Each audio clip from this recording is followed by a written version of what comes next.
বর্তমান চিকিৎসা শাস্ত্র পুরোপুরি বিজ্ঞানের উপর নির্ভরশীল, আর এর ফলে নিত্য নতুন অভাবনীয় কাজ বাস্তবে রূপ পাচ্ছে।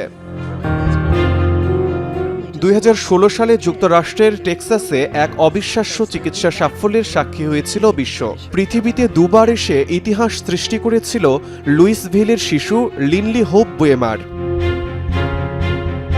লিনলির মা মার্গারেট হকিংস বুয়েমার যখন 16 সপ্তাহের অন্তঃসত্ত্বা, তখন চিকিৎসকরা জানান অনাগত কন্যা একটি বিরল টিউমার স্যাক্রোকক্সিজিয়াল টেরাটোমা নিয়ে বেড়ে উঠেছে। মেরুদণ্ডের গোড়ায় বিকশিত এই টিউমার শিশুটির শরীর থেকে রক্ত শোষণ করছিল, যার ফলে তার হৃদযন্ত্র বিকল হওয়ার আশঙ্কা তৈরি হয়।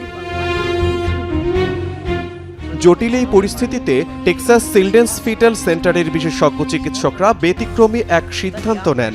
23 সপ্তাহের মাথায় তারা শিশুটিকে জরায়ু থেকে বের করে এনে সফল অস্ত্রোপচার করেন।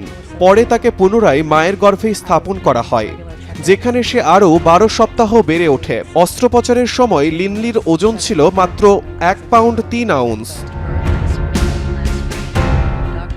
শেষ পর্যন্ত নির্ধারিত সময়ে সিজারিয়ান অপারেশনের মাধ্যমে লিনলি পুনরায় পৃথিবীতে আসে। তখন তার ওজন ছিল 5 পাউন্ড 5 আউন্স।